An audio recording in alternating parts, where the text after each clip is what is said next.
Bienvenue à vous sur le plateau d'O2Zone TV, une télévision proposée et réalisée par les habitants du quartier de la Rose et les ouvriers de l'ESAT-La-Manade. Nous remercions la ville de Marseille de nous encourager pour la seconde année consécutive dans le cadre de ce 15e forum du handicap, le forum en diversité. Nous allons aborder avec nos invités le thème du mieux vivre ensemble, projet initié par la ville de Marseille. Pour ce faire, j'ai à mes côtés Monsieur Daniel Spierling. Bonjour. Adjoint au maire, délégué au plan du mieux vivre ensemble. Madame Catherine Chantelot. Bonjour. Adjointe au maire, déléguée à la jeunesse et à l'animation dans les quartiers. Et pour finir, Monsieur Bernard Suzini. Bonjour. Adjoint au maire, délégué au développement urbain durable. Merci à tous les trois et bienvenue sur le plateau. Monsieur Spierling, vous êtes le maître d'œuvre de ce fameux plan du mieux vivre ensemble. Pouvez-vous nous en présenter les grandes lignes? Oui, alors déjà, maître d'œuvre, on n'est jamais seul. Marseille Mieux Vivre Ensemble, c'est une équipe d'adjoints au maire motivés, rassemblés autour du maire Jean-Claude Gaudin qui a bien voulu nous permettre de faire en sorte que nous redonnions du sens à ce que veut dire le mieux vivre ensemble à Marseille. Alors c'est quoi? C'est mettre en valeur la fraternité, la tolérance, le respect. C'est également mettre en forme un nouveau dialogue avec le citoyen. C'est afficher encore plus de République. C'est affirmer que se respecter soi-même, respecter les autres, les différences, l'endroit où l'on vit, respecter les règles, c'est naturel et surtout indispensable. C'est l'occasion aussi de mieux faire connaître toute une série de services municipaux concernant la citoyenneté, l'environnement, l'espace public, l'accès à la santé, on va y revenir, et surtout l'information auprès de nos concitoyens. Et enfin, les projets retenus dans ce plan sont labellisés, et nous en avons labellisé avec l'ensemble des délégations que compose la ville de Marseille et soutenue par l'ensemble de ses adjoints au maire, près de 110 pendant les 4 prochaines années. Sur ce plan Marseille Mieux Vivre Ensemble, nous avons grosso modo 5 priorités. La première priorité, c'est l'apprentissage de la citoyenneté. C'est faire en sorte que les Marseillaises et les Marseillais se réapproprient le réflexe civique. Je vais vous donner un exemple concret. Nous avons mis en place la remise des décrets de naturalisation. Nous faisons en sorte que près de 2300 nouveaux Français reçoivent le décret de naturalisation par an. Et nous avons décidé d'organiser dans l'hémicycle de l'Hôtel des Villes un acte majeur, celui de les recevoir et de leur remettre en main propre le décret de naturalisation. C'est faire en sorte aussi de leur permettre de comprendre leurs droits et leurs devoirs en la matière quand on devient français.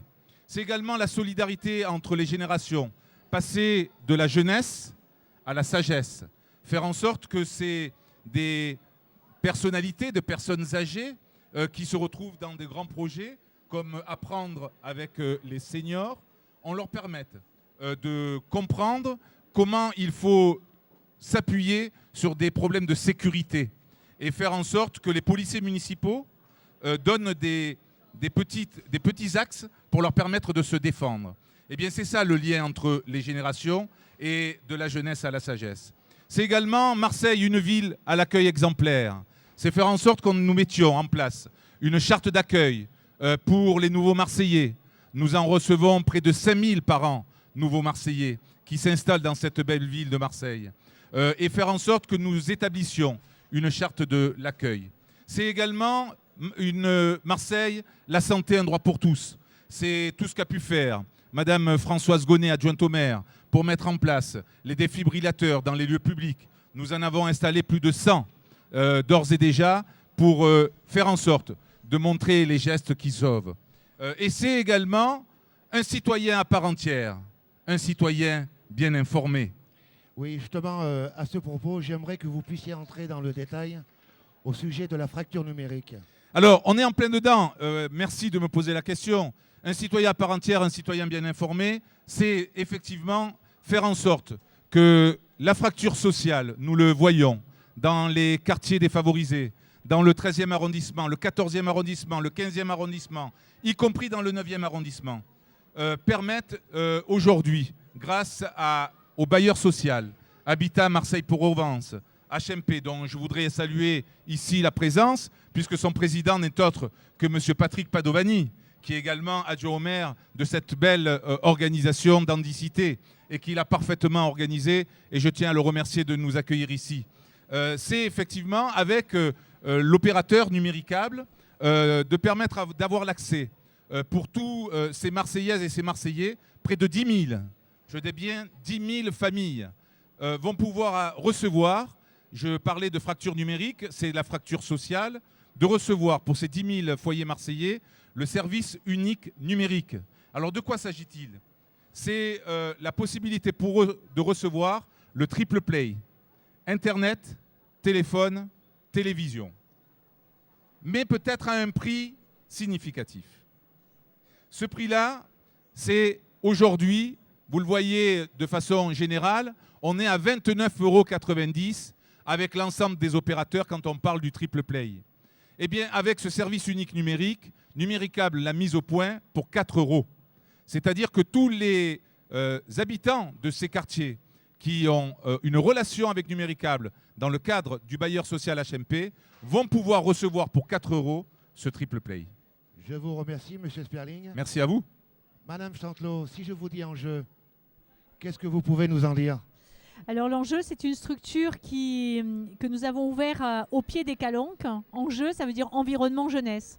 Donc tout l'intérêt de s'occuper des enfants et de les amener à découvrir leur environnement, c'est aussi s'occuper d'eux en matière de vivre ensemble. C'est-à-dire que vivre ensemble, c'est vivre ensemble aussi en se respectant les uns les autres, ce que nous faisons au travers de toutes les actions vis-à-vis de la jeunesse, mais c'est également vivre ensemble en respectant son environnement.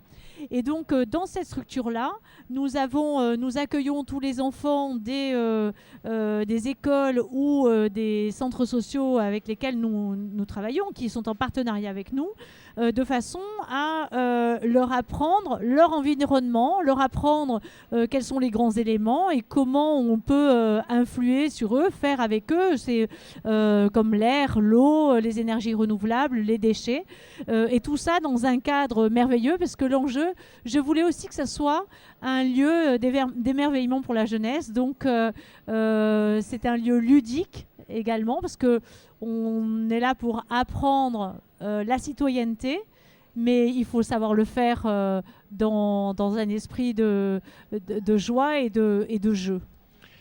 Oui, tout à l'heure, on parlait du mieux vivre ensemble avec M. Sperling. Comment vous le concevez, notamment dans les quartiers sensibles?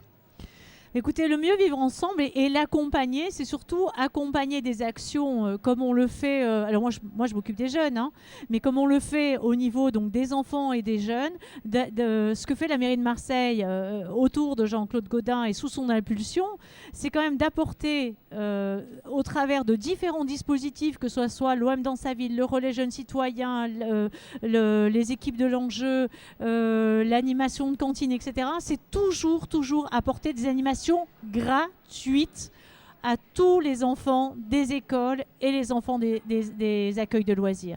Alors ce n'est peut-être pas visible, peut-être que le grand public ne le sait pas, et ce n'est pas du tout une obligation de la ville de faire ça, mais c'est la volonté de Jean-Claude Gaudin qu'on puisse offrir à la population des activités auxquelles ils ne pourraient peut-être pas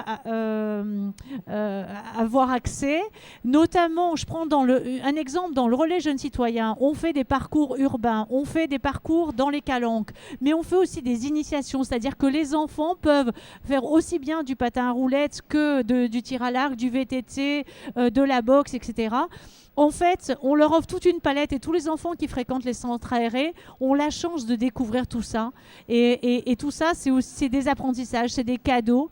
Et toujours, dans la mixité sociale, toujours dans la mixité de genre, garçon-fille, et toujours en apprentissage des règles du respect des autres et du respect du matériel. Je vous remercie, Madame Chantelot.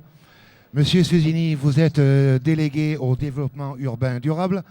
Que proposez-vous et pourquoi ce sujet devient-il si préoccupant ?